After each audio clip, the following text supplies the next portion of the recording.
네, 하고 여러분 좀 쉬셨습니까? 우리가 아까번에도 참 예수님의 말씀 가운데 좀 이해하기 어려운 부분에 대해서 제가 간단히 설명했지만, 천국의 비밀을 아는 것이 너희에게는 허락되었으나 저희에게는 허락되지 아니하였고 하였는데, 마가복음 4장 10절의 이 말씀에서 한 번 더 우리가 좀 이 난해한 말씀이죠. 근데 예수님의 모든 비유에서 이 말씀을 또 두 가지 기능이 있다는 거죠. 하나는 천국의 비밀을 너희에게는, 결국 지금 질문을 던진 제자들, 너희에게는 허락되었다. 예수님의 인격과 사역을 통해서 이미 하나님의 종말론적인 구원의 약속이 성취되고 있다는 것을 알려주는 계시의 기능을 너희에게는 알려진 것이다. 그런데 저희들에게는 천국의 비밀을 깨닫지 못하게 하는 은익의 기능, 감추는 기능이 있다, 가려지는 기능이 있다 하는 것을 말씀했습니다. 여기서 이제 우리가 자주 놓치는 것은, 물론 저희에 대한 누구를 가리키는가, 너희는 바로 질문을 던진 예수님의 제자들을 가리키고 있습니다.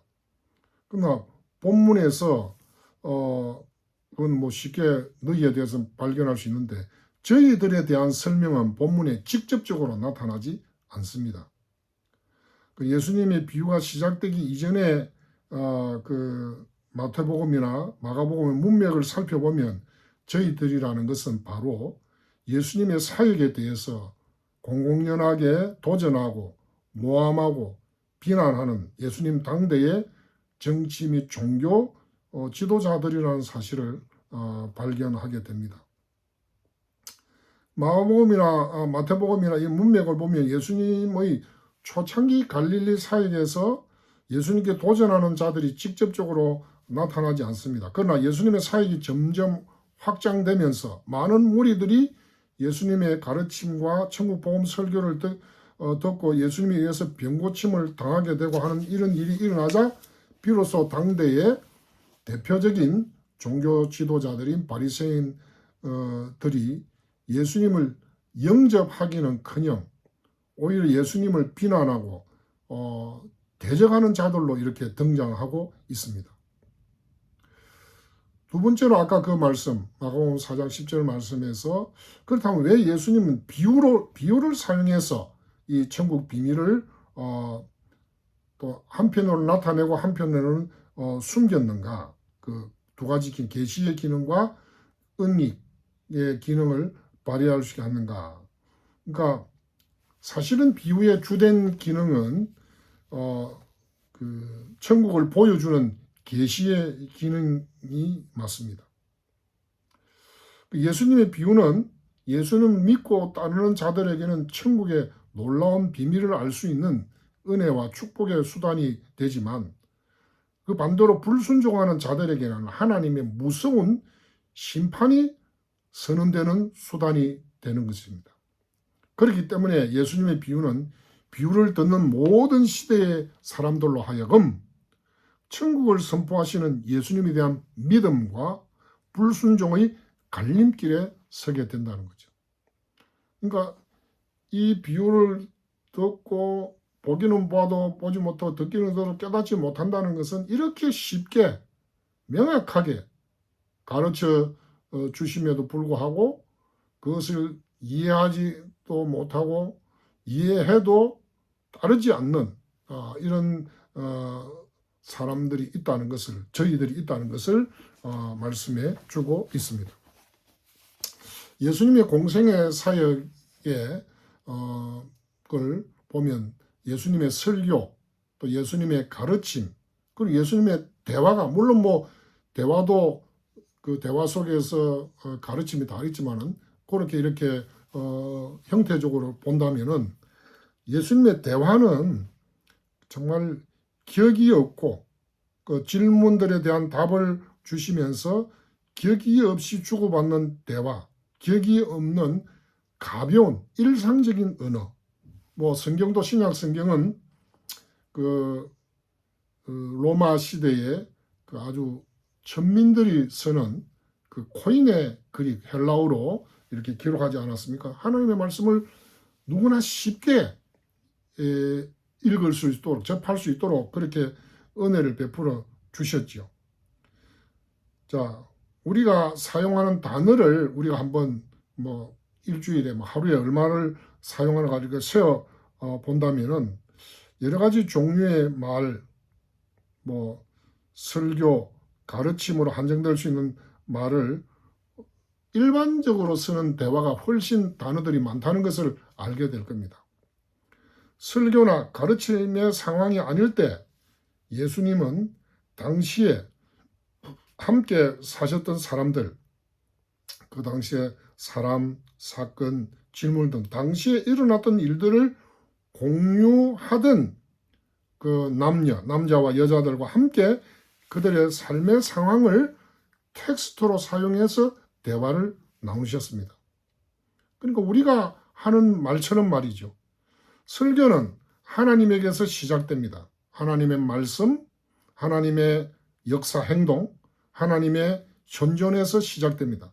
그리고 가르침은 선포된 것을 확장시키면서 텍스트의 그 함의, 그 텍스트가 가지고 있는 뜻, 그리고 이 세상에서 그 진리가 일으키는 반향, 그 하나님의 말씀이 탄생에서부터 죽음까지 이르는 우리가 일상적으로 삶을 사는 방식을 구체적으로 형성하는 특별한 방식들에 대해서 가르쳐 줍니다. 그러나 구조화되어 있지 않은 가벼운 대화들은 가정과 일터에서 또 놀이터나 동네 슈퍼에서 또 탑승 시간을 기다리는 공항 터미널에서 또 그 조류 관찰을 하는 친구들과 쌍안경을 가지고 들판을 걸으면서 일어나는 소소한 사건들과 서로와의 우연한 만남 속에서 이루어집니다. 예수님이 하신 많은 말씀들이 바로 이러한 성격의 것이었습니다. 대부분의 사람들은 설교자나 교사가 아닙니다. 우리가 하는 대부분의 말은 먹고 마시고 쇼핑하고 여행하고 때로는 우리가 잡담이라고 치부하며 회피하는 그러한 사소한 말들을 하는 일상적인 상황 속에서 나옵니다. 모든 복음서 제자들은 이와 같은 언어를 사용하시는 예수님을 제시하지만은 이와 같은 가볍고도 구조화되어 있지 않은 언어를 사용하시는 예수님에 대해서 가장 광범위하게 계시해주는 책은 바로 누가복음입니다. 마가가 설교에 집중하고 마태가 가르침에 집중한다면 누가는 일상에서 일어나는 일들 속에서 격이 없이 주고받는 언어에 집중하고 있습니다. 제가 이제 누가복음과 사도행전을 연구하고 공부하면서 내린 것은 예수님을 만난 사람들이 어떻게 변화되었는가 하는 것을 제가 그 중심 주제로 삼았었는데 비유 연구에서 누가복음이 예수님이 사용하신 격이 없는 대화를 중심으로 그 하나님 나라 계시를 우리에게 제시하고 있다는 거죠. 특별히 누가복음에서 그 여행 내러티브로 나오는 누가복음 9장 51절로 19장 44절까지 해서 그 누가복음의 중심에는 예수님과 예수님의 제자들 그리고 예수님이 길을 가시면서 만나는 사람들 사이에서 오가는 일상적인 언어, 비공식적인 언어가 담긴 부분이 10장에 걸쳐서 기록되어 있습니다.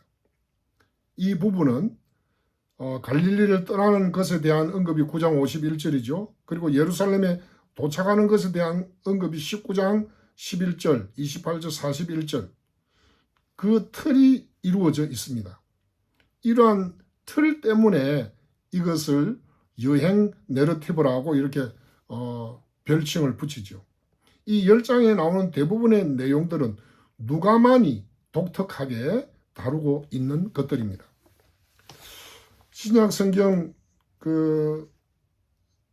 다른 세계의 복음서 그러니까 복음서에는 세계의 복음서에는 그 배열이나 내용이 상당 부분 비슷하면서 서로 유사한 그런 윤곽을 가지고 있습니다. 그러나 각각의 복음서마다 복음서 저자마다 나름의 방식으로 이야기를 들려주고 있고 우리가 놓칠 수 있었던 두드러지는 특징들을 보여주고 있기 때문에 그들이 서로를 똑같이 모방했다 이렇게 볼 수 없습니다. 개괄적으로 말하자면 마가는 예수님의 언어에서 설교의 특징인 캐리그마적 요소를 포착하고 마태는 가르침의 특징인 교훈적인 요소를 다루고 있습니다. 누가는 예수님의 언어 중에서 대화의 측면에 우리가 푹 잠기게 하는데 특별한 관심을 가지고 있습니다. 그래서 누가는 마태와 마가가 제시한 이야기의 흐름을 멈추고 자신만이 다루고 있는 내용이 대부분인 이 긴 여행 내러티브 그 단락 속에서 자신의 복음서 중간에 이렇게 누가복음 중간에 상당한 분량으로 이렇게 기록하고 있습니다. 이 누가복음의 첫 9장은 마태와 마가가 제시한 패턴을 따라서 예수님의 갈릴리 사역 이야기를 다루죠. 갈릴리 이야기는 그리스도 안에서는 우리의 삶의 초석을 놓아줍니다. 그리고 마지막 5장은 그러니까 20장부터 24장까지죠. 예루살렘에서 예수님이 하신 사역의 마지막 주간 이야기를 보여줍니다. 들려줍니다. 거절당하시고 십자가에 달리시고 새로운 생명으로 부활하신 예수님을 다루는 이 본문에서도 마태와 마가의 패턴을 따르고 있습니다. 그런데 예루살렘 이야기는 그리스도 안에서 사는 우리의 삶을 십자가에서의 죽음과 부활로 완성시켜 줍니다. 예수님이 갈릴리에서 초기에 하신 말씀과 하신 일들은 예루살렘에서 보낸 그 마지막 주간에 일어났던 일들과 연속성을 가집니다. 두 공간 사이의 이동, 갈릴리에서 사마리아를 거쳐서 예루살렘으로 가는 여정의 이야기입니다. 사마리아는 적의 영토는 아니었지만 적어도 호의적이지 않는 그런 영토였습니다. 사마리아인들과 유대인 사이의 불화는 수백 년 동안 이어져 왔고 그들은 서로 좋아하지도 않았고 신뢰하지도 않았습니다. 간혹 폭력도 심지어 전쟁도 있었습니다. 요세푸스가 들려주는 이야기에 하면 사마리아인들이 축제에 참석하기 위해서 예루살렘으로 가는 길에 사마리아를 통과하던 갈릴리의 순례자들을 살해한 사건이 있었습니다. 유대인 게릴라들이 복수를 하기 위해서 사마리아의 마을들을 습격했다고 하고 있습니다. 갈릴리에서 예루살렘으로 가는 길은 100km에 걸친 아주 위험한 길인데 당락이나 도보로 사흘에서 닷새가 걸리는 그런 여정이었습니다. 제 생각에는 좀 100km가 더 된다고 생각하는데 유진 피터슨 교수는 100km라고 되어 있는데 아마 여러분들이 요즘은 이걸 어서로서 아마 구글 어서로서 아마 직선 그리는 그걸 볼 수 있지만 그 길 자체는 아마 좀 더 길다고 보시면 됩니다. 구불구불 이렇게 도로로 가야 되니까. 갈릴리에서 예루살렘으로 가는 길에 사마리아를 통과하는 바로 그 여정에서 예수님은 시간을 들여서 자신을 따르는 사람들이 그 삶의 평범한 것들로부터 의식적으로 깨닫고 이 하나님 나라의 삶에 참여하도록 준비시켜주는 이야기를 들려주셨습니다. 예수님은 제자들에게 자신이 십자가에 달리기 위해서 예루살렘으로 간다고 선언하시고 그들에게 같이 가자고 요청하십니다. 그 며칠을 같이 걸으면서 예수님은 십자가와 부활 사건 이후에 살아갈 그들의 삶을 대비해서 그들을 준비시켰습니다. 가까운 미래에 아주 극적인 사건들이 일어날 것이었고 그들의 삶이 완전히 뒤바뀔 것이었습니다. 그러나 동시에 그들은 같은 사람, 같은 일, 같은 유혹, 같은 로마와 그리스와 히브리 문화, 같은 자녀와 부모들을 대해야 하고 때로는 끝도 없이 기다려야 하고 참으로 많은 사람들의 무관심에 직면해야 되고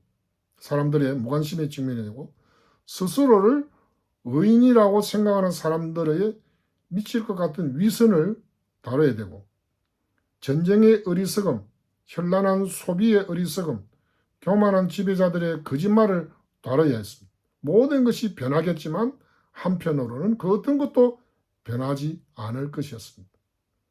예수님을 알지도 못하고 알고 싶어 하지도 않는 세상에서 살아갈 그들을 준비시키고 계셨습니다.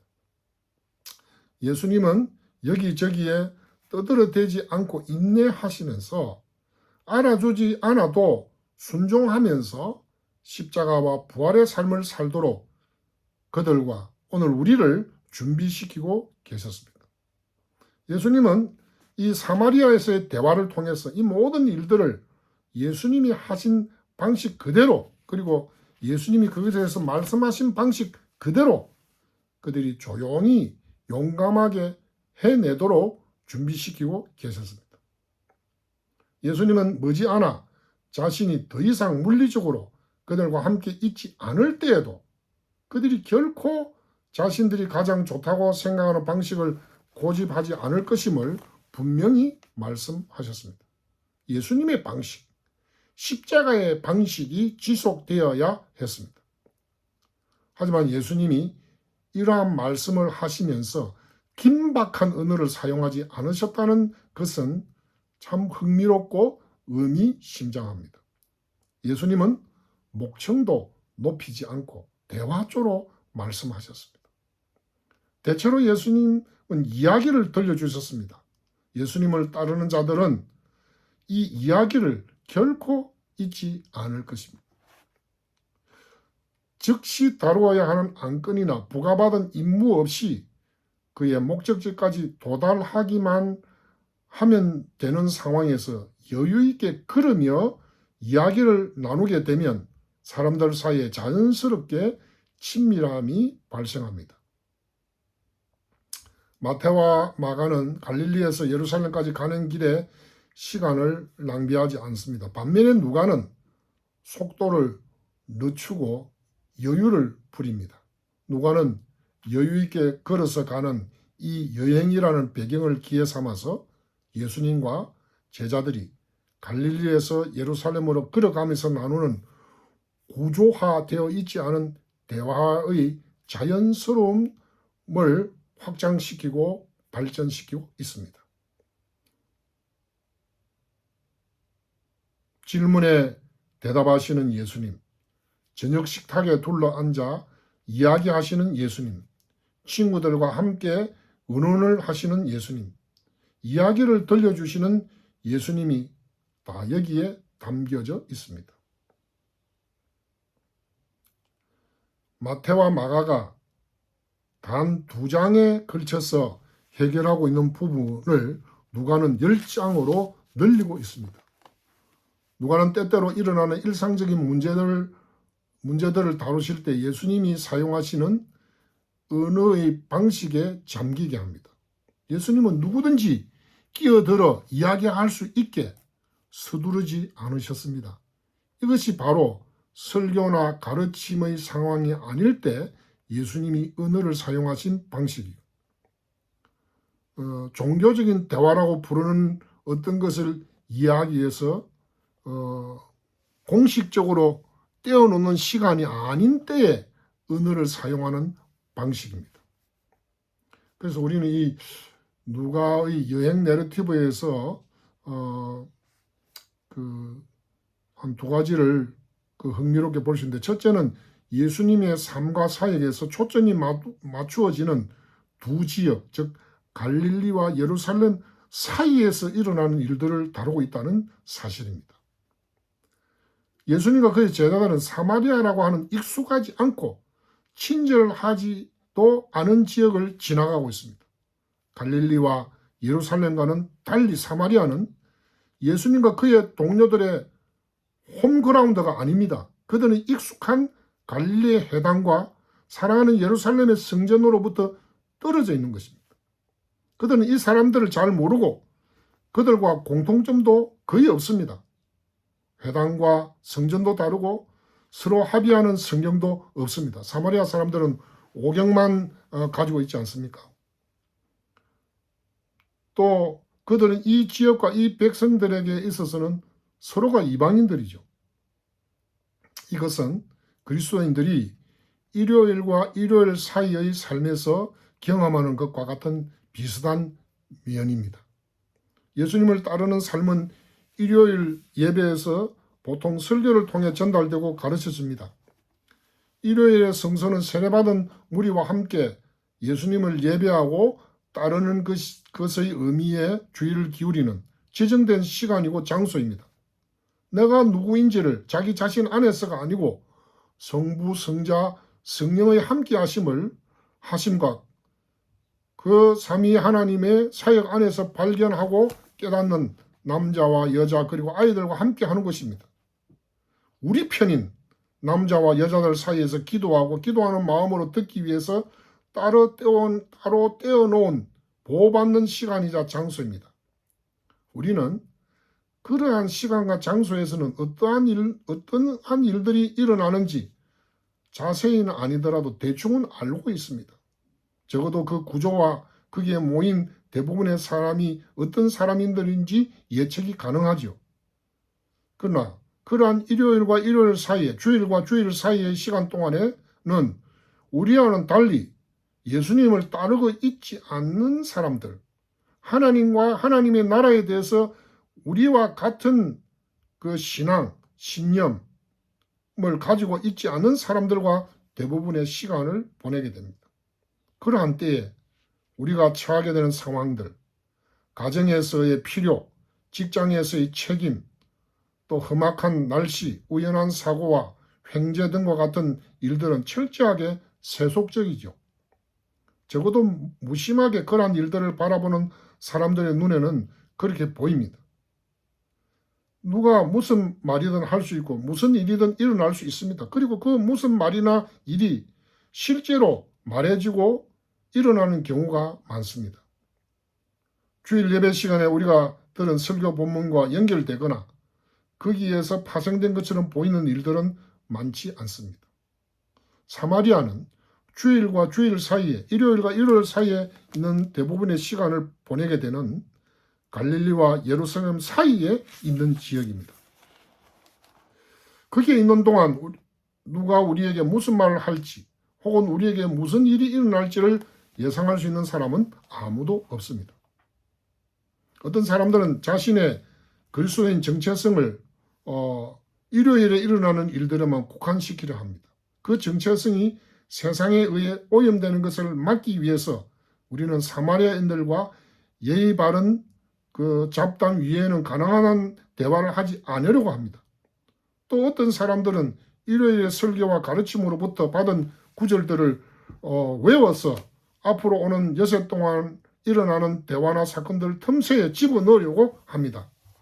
그러나 머지않아 이와 같은 작전들이 만족스러운 결과를 얻지 못하는 것을 깨닫게 됩니다.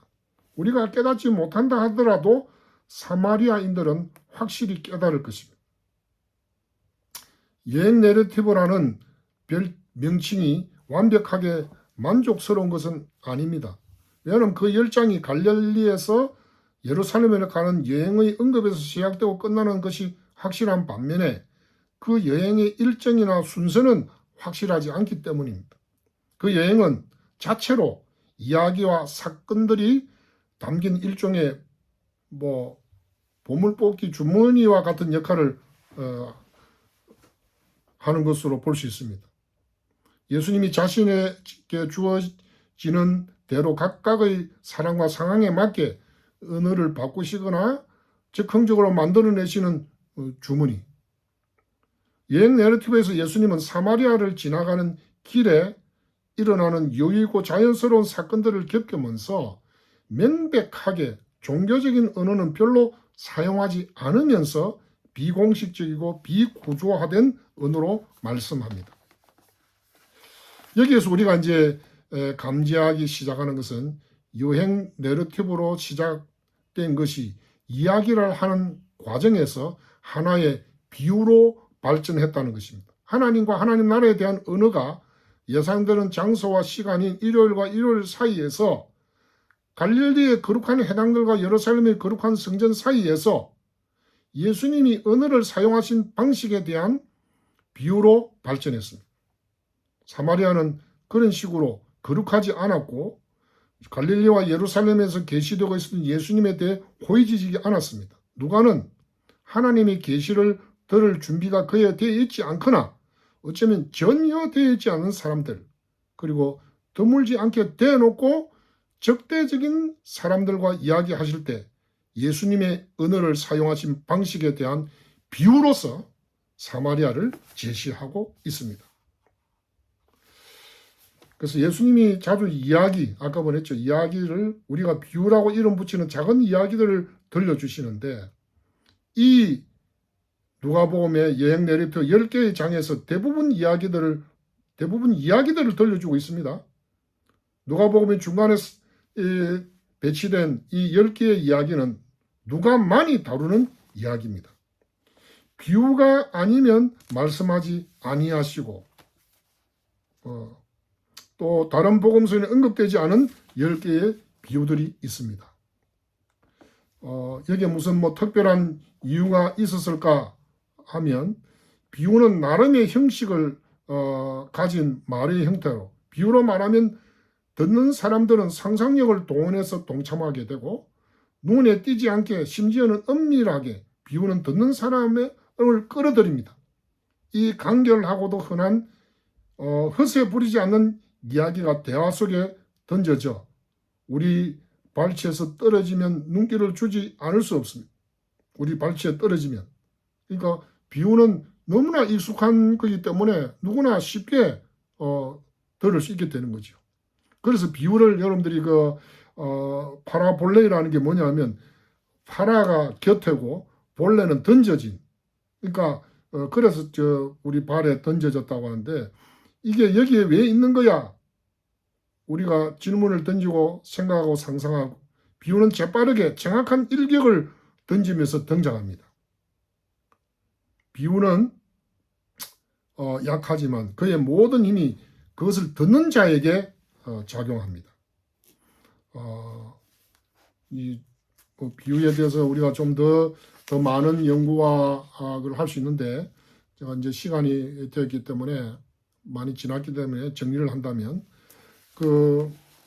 예수님의 비유가 독특한 것은 어떤 종교적인 전문적인 그런 용어를 쓰면서 하시는 가르침이 아니라 아주 일상적인 우리의 삶 속에서 일어나는 실화, 이야기, 또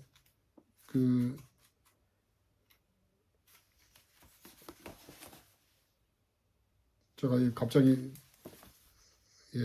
제가 뭐였죠?